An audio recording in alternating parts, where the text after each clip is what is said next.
नमस्कार दर्शक बंधु आपण को आम चैनल को स्वागत।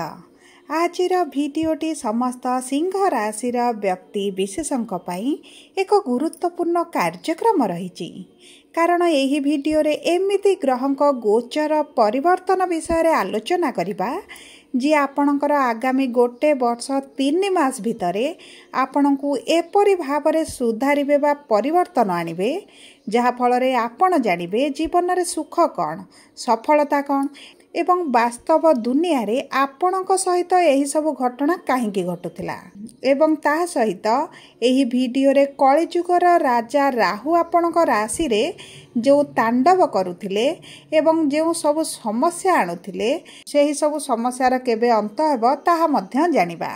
देखंतु दर्शक बंधु आपणक राशि रे राहु आपणकर वृद्ध अवस्था रे रहिथिले किंतु एही संक्रांति बा एही विश्वकर्मा पूजा बा हे सेप्टेम्बर 17 तारिख दिन ठारू राहु उठिबा को जाउछंदी जेतेबेले कलिजुगर राजा सोई रहिथिबे एवं तांको प्रभाव न थिबो तांको ठारू शुभ फल आशा करिबा हेउची बोकामी किंतु एबे आपणक जीवन रे प्रकृत खेल आरंभ हेबा को जाउची।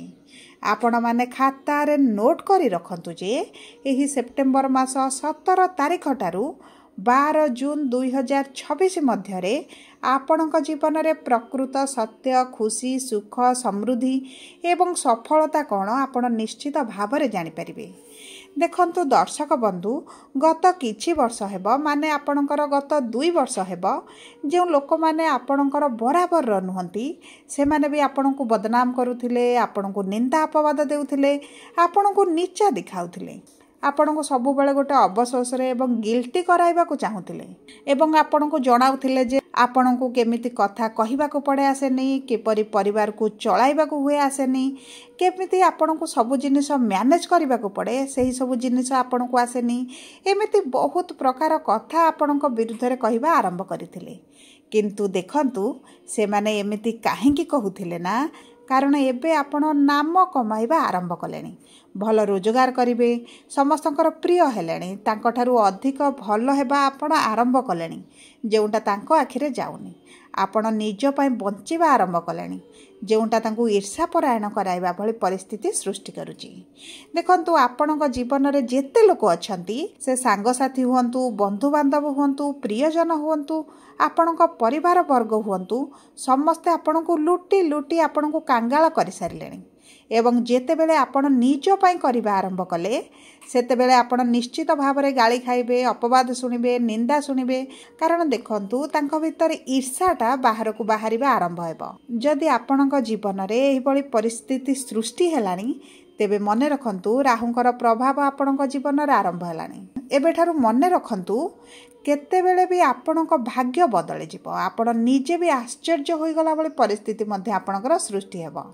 तेबे आसंतु जानिबा राहु केबे ठारू आपणक जीवन रे तांडव रचिबा आरंभ करिवे केउ क्षेत्र रे तांडव रचिबे एवं राहुंकर दृष्टि आपणकर केउ क्षेत्र गुडी के ऊपर रहिबो विशेष भाव में राहुंकर यही दृष्टि शुभ रहिबो ना अशुभ रहिबो ताहा यही वीडियो रे विस्तृत भाव में आलोचना करिबा किंतु वीडियोटी आरंभ करिबा पूर्वरु जदि आपणकर भी सिंह राशि होइथाए एवं आपण भी ईश्वर को आंतरिक भक्ति एवं विश्वास करंती तेबे वीडियोटी को लाइक करंतु कमेंट बॉक्स रे जय जगन्नाथ जय मां लक्ष्मी अवश्य लिखि दियंतु ता सहित आम सह जोगाजोग करबा पई चाहूथिले वीडियोर मध्य भाग रे एक व्हाट्सएप नंबर टिए दिया जाइछि जो नंबर साहाय्य आपण आम सह जोगाजोग करी निजर नूतन कुंडली प्रस्तुत करि परिबे कुंडली विश्लेषण कराई परिबे किंबा आपणकर चाकरी विवाह व्यवसाय प्रेम संपर्क को नै किछि समस्या रहिछि ताहार सहजरे समाधान करिबा आरंभ करिवे सेथिपई आपण आम सह वीडियोर शेष पर्यंत जोड़ी होई रुहंतु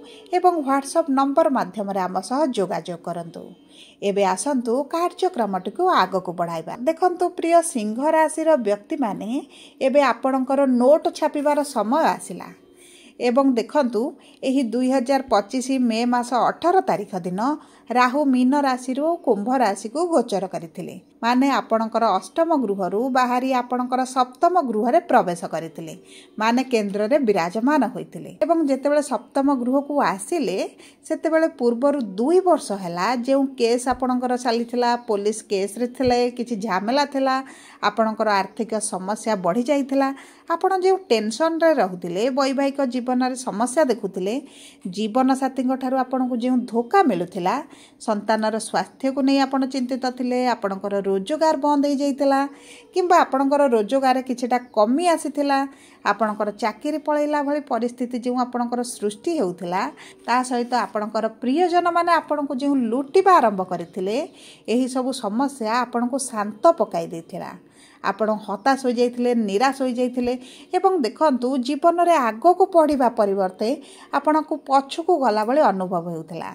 କିନ୍ତୁ ଦେଖନ୍ତୁ, ଯେତେବେଳେ ଗୋଟେ ସିଂହ ଶିକାର କରେ ସେତେବେଳେ ସେ ଶାନ୍ତ ରହେ ଏବଂ 2 ପାଦ ପଛକୁ ଯାଇ ଆଗକୁ ଧାଇଁବା ଆରମ୍ଭ କରେ। ସେହିଭଳି ପରିସ୍ଥିତି ଆପଣଙ୍କର ଏହି ସେପ୍ଟେମ୍ବର ମାସ 15 ତାରିଖ ଠାରୁ ଆରମ୍ଭ ହେବା ପାଇଁ ଯାଉଛି। କାରଣ ରାହୁ ଆପଣଙ୍କ ବୃଦ୍ଧାବସ୍ଥାରୁ ଯୁବାବସ୍ଥାକୁ ଆସିବା ଆରମ୍ଭ କରିବେ।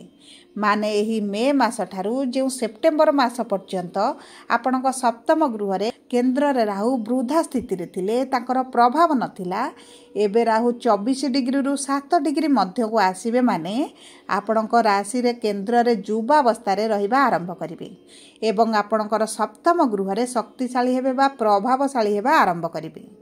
ସର୍ବପ୍ରଥମେ ଜାଣି ରଖନ୍ତୁ, ରାହୁ ଆପଣଙ୍କର ସପ୍ତମ ଗୃହରେ ବା ମିତ୍ର ରାଶିରେ ମଜବୁତ ହେବାକୁ ଯାଉଛନ୍ତି। ଏହାର ପ୍ରଥମ ପ୍ରଭାବ ହେଲା, ଆପଣ ଯଦି ଅନିଚ୍ଛା ସତ୍ତ୍ୱେ କେଉଁ ଜାଗାରେ କାମ କରୁଥିଲେ, ଆପଣ ପ୍ରେସରରେ କାମ କରୁଥିଲେ କିମ୍ବା ଆପଣ ମଜବୁରିରେ ସେହି କାମ କରୁଥିଲେ, ଏବେ ଆପଣଙ୍କର ସେହି କର୍ମକ୍ଷେତ୍ରରେ ପରିବର୍ତ୍ତନ ଆସିବ। ଆପଣ କାମ ଛାଡ଼ି ନୂତନ କାମ କରିପାରନ୍ତି, ଚାକିରି ଛାଡ଼ି ବ୍ୟବସାୟ କରିପାରନ୍ତି କିମ୍ବା ଯେଉଁଠାରେ ଅଧିକ ସାଲାରୀ ମିଳିବ ଆପଣ ସେହି ଜାଗାକୁ ସିଫ୍ଟ ହୋଇପାରନ୍ତି। କାରଣ ଆପଣଙ୍କର ଏବେ ସବୁ ରହିବ ପଛରେ, ପଇସା ରହିବ ସର୍ବୋପରେ। ଆପଣ ଯେଉଁ ମୋହମାୟାରେ ରହିଥିଲେ, ଆପଣ ଏବେ ସବୁ ଛାଡ଼ି କେମିତି ଅଧିକ ଅର୍ଥ ରୋଜଗାର କରିବେ ସେଥିରେ ବ୍ୟସ୍ତ ରହିବେ। ଆପଣଙ୍କର ଲଗ୍ନକୁ ଯେହେତୁ ରାହୁଙ୍କର ଦୃଷ୍ଟି ରହୁଛି, ଆପଣ ନିଜ କଥା ଭାବିବା ଆରମ୍ଭ କରିବେ। ଆପଣ ଆଜି ପର୍ଯ୍ୟନ୍ତ ଯେଉଁ ଅନ୍ୟମାନଙ୍କ ପାଇଁ ବଞ୍ଚୁଥିଲେ, ସେଭଳି କରିବା ଆପଣ ବନ୍ଦ କରିଦେବେ। ଆପଣ ଯଦି ପାର୍ଟନରସିପ୍ ବିଜନେସ୍ କରନ୍ତି, ତେବେ ମଧ୍ୟ ଆପଣଙ୍କୁ ସେଥିରେ ବହୁତ ଅଧିକ ଲାଭ ମିଳିବ।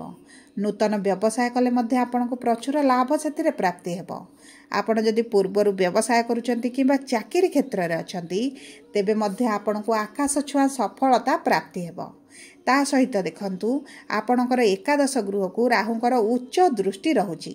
ମାନେ ଆପଣ ବଡ଼ ବଡ଼ ଲୋକଙ୍କ ସହିତ ମିଶିବା ଆରମ୍ଭ କରିବେ, ସମ୍ପର୍କ ବଢ଼ାଇବା ଆରମ୍ଭ କରିବେ, ନେତା ମନ୍ତ୍ରୀମାନଙ୍କ ସହିତ ମଧ୍ୟ ଆପଣଙ୍କର ପରିଚିତ ବଢ଼ିବ ଏବଂ ଦେଖନ୍ତୁ, ଏହା ଆପଣଙ୍କର ମାନ ସମ୍ମାନ ସହିତ ଆପଣଙ୍କର ଧନରେ ମଧ୍ୟ ବୃଦ୍ଧି କରିବ। ତା ସହିତ ଯଦି ଆପଣ କଳାକାର ଅଛନ୍ତି, ସିଙ୍ଗିଂ କରୁଛନ୍ତି, ନୃତ୍ୟ କରୁଛନ୍ତି କିମ୍ବା ଆପଣ ରାଇଟର ଅଛନ୍ତି କିମ୍ବା ଶିକ୍ଷକତା କରୁଛନ୍ତି କିମ୍ବା ଆପଣ ଖାଦ୍ୟ ବ୍ୟବସାୟ କରୁଛନ୍ତି, ସ୍ପୋର୍ଟସରେ ଅଛନ୍ତି, ଖେଳକୁଦରେ କ୍ୟାରିୟର ବନାଉଛନ୍ତି, ବିଶେଷ ଭାବରେ ଯଦି ଆପଣ ଅନଲାଇନ୍ କାମ କରୁଛନ୍ତି, IT ସେକ୍ଟର ଅଛନ୍ତି, ଆପଣ ଗୋଟେ ୟୁଟ୍ୟୁବର ଅଛନ୍ତି, ଇନଫ୍ଲୁଏନ୍ସର ଅଛନ୍ତି, ଆପଣ ପ୍ରବକ୍ତା ଅଛନ୍ତି, ତେବେ ମନେ ରଖନ୍ତୁ, ଏହି ସେପ୍ଟେମ୍ବର 15 ତାରିଖ ପରଠାରୁ ଆପଣଙ୍କ ଭାଗ୍ୟରେ ଚମତ୍କାରୀ ଫଳ ଫଳିବା ଆରମ୍ଭ ହେବ। ଆପଣଙ୍କୁ ସଫଳତା ମିଳିବା ଆରମ୍ଭ ହେବ। ଆପଣଙ୍କର ଯଦି ଟ୍ରାନ୍ସଫର ଚାହୁଁଥିଲେ, ବହୁତ ଦିନ ହେଲା ପେଣ୍ଡିଂ ହୋଇ ରହିଥିଲା, ଟ୍ରାନ୍ସଫର ହୋଇପାରୁନଥିଲା, ଆପଣଙ୍କର ଏହି ସମୟ ମଧ୍ୟରେ ମଧ୍ୟ ଟ୍ରାନ୍ସଫର ହୋଇଯିବ। ତା ସହିତ ଆପଣମାନଙ୍କ ପାଇଁ ଶୁଭ ଖବର ହେଲା, ଆପଣଙ୍କର ଅର୍ଥ ଯଦି କେଉଁଠାରେ ଫସି ରହିଥିଲା ବା ଆପଣ ଯଦି କାହା ଉପରେ ଅର୍ଥ ଛାଡ଼ି ଦେଇଥିଲେ, ପଇସା ଦେଇ ଆଣିନଥିଲେ, ଏହି ସମୟ ମଧ୍ୟରେ ଆପଣ ନିଶ୍ଚିତ ଭାବରେ ଯେକୌଣସି ଉପାୟରେ ନିଜର ଅର୍ଥକୁ ଆପଣ ଆଣିବେ। ଆପଣଙ୍କର ପେଣ୍ଡିଂ ଅର୍ଥ ଆପଣଙ୍କୁ ନିଶ୍ଚିତ ଭାବରେ ପ୍ରାପ୍ତ ହୋଇଯିବ। ତା ସହିତ ଯେଉଁ ବ୍ୟକ୍ତିମାନେ ଦ୍ୱିତୀୟ ବିବାହ କରିବା ପାଇଁ ଚାହୁଁଥିଲେ, ସେମାନଙ୍କ ପାଇଁ ମଧ୍ୟ ବହୁତ ଭଲ ସମୟ ରହିଛି। ଆପଣଙ୍କର ଭାଇ ଭଉଣୀଙ୍କ ସହିତ ଯେଉଁ ଲିଗାଲ ଡିସ୍ପ୍ୟୁଟ୍ ଚାଲିଥିଲା, ସେଥିରେ ମଧ୍ୟ ଧୀରେ ଧୀରେ ପରିବର୍ତ୍ତନ ଆସିବ ଏବଂ ସମ୍ପର୍କ ମଧ୍ୟ ମଧୁର ହେବ। କିନ୍ତୁ ଆପଣଙ୍କ ଭାଇ ଭଉଣୀଙ୍କ ସହିତ ଆପଣଙ୍କର ଯେଉଁ ଆର୍ଥିକ କାରବାର ଥିଲା, ତାହା ଆପଣ ବନ୍ଦ କରିଦେବେ। ତା ସହିତ ଆପଣଙ୍କର ଦ୍ୱିତୀୟ ସନ୍ତାନକୁ ନେଇ ଆପଣ ଯେଉଁ ଟେନସନରେ ରହୁଥିଲେ, ଚିନ୍ତିତରେ ରହୁଥିଲେ, ସେଥିରେ ମଧ୍ୟ ସମାଧାନ ହୋଇଯିବ। ଆପଣ ଯଦି ମହିଳା ହୁଅନ୍ତୁ ବା ପୁରୁଷ ହୁଅନ୍ତୁ, ଆପଣଙ୍କର ଯଦି ଦୀର୍ଘ ଦିନ ହେଲା ସନ୍ତାନ ପାଇଁ ପ୍ଲାନିଂ କରୁଛନ୍ତି, ସନ୍ତାନ ପାଇଁ ହସ୍ପିଟାଲକୁ ଦୌଡ଼ୁଛନ୍ତି, ବହୁତ ଗୁଡ଼ିଏ ଚକ୍କର ଲଗାଇଲେଣି, କିନ୍ତୁ ଆପଣଙ୍କୁ ସନ୍ତାନ ପ୍ରାପ୍ତି ହୋଇପାରୁନଥିଲା, ଏହି ସମୟ ମଧ୍ୟରେ ଆପଣଙ୍କୁ ସନ୍ତାନ ପ୍ରାପ୍ତିର ମଧ୍ୟ ବହୁତ ଅଧିକ ସମ୍ଭାବନା ଅଛି। କିନ୍ତୁ ସବୁ ପରେ ଦର୍ଶକ ବନ୍ଧୁ, राहु जेहेतु राक्षस प्रवृत्तिर ग्रह से आपणक जीवन में खराब प्रभाव पकाइबे। देखंतु आपणकर जेहेतु लग्न को दृष्टि देबे आपणकर बदनाम होई पारे, आपणक ऊपर मिथ्या आरोप लागि पारे, आपणकर शत्रु बढ़ी जाई पारंती, आपणकर सफलता देखि आपणक पछरे बहुत गुडे लोक लागि पारंती, तळे पकाइबा पई चेष्टा करि पारंती। सेही सब नाम बदनाम को सामना करिबा पई मध्ये आपणको प्रस्तुत रहिबा को पड़िबो। कारण देखंतु जेउ लोक माने सफलता पाती सेमानक पछरे बहुत गुडे लोक निश्चित निंदा अपवाद गपुथिबे, सेति पई मध्ये आपणको प्रस्तुत रहिबा को पड़िबो। सबु परे देखंतु आपणकर शुभाशुभ फल को वृद्धि करिबा पई विशेष भाव में राहुंक ठारू शुभ फल प्राप्ति करिबा पई आपण कुकुर को खाद्य दियंतु। जदि एही समय मध्ये आपण कुकुर को पालन करंती, निज घरे भी रखंती, सेवा करंती, सेतिरे मध्ये आपणकर बहुत अधिक प्रॉफिट हेबो। ता सहित माता लक्ष्मीकर पूजा अर्चना करंतु। प्रतिदिन सकाळ संध्यारे शुद्ध घीरे दीप अर्पण करंतु। शनिवार दिन आमिष भक्षण करिबा, मादक द्रव्य सेवन करिबा, जदि आपण किछि निशा द्रव्य सेवन करूछंती ताको आपनको वर्जन करिबा को पड़िबो। ता सहित आपण रुद्राष्टकम पाठ करिबा आरंभ करंतु, शिव चालीसा पढ़िबा आरंभ करंतु। यह आपनको सफलता प्रदान करिबो। सबु परे दर्शक बंधु जदि आपणकर सिंह राशि होइथाय वीडियोटी किभଳି लागिला कमेंट बॉक्स रे लिखि जणांतु। जदि आपणक प्रियजनकर सिंह राशि होइथाय वीडियोटी तांका सह शेयर करंतु। जदि प्रथम थर आम चैनल को आसिछंती चैनल टी को सब्सक्राइब करंतु। पाखरे थिबा बेल आइकन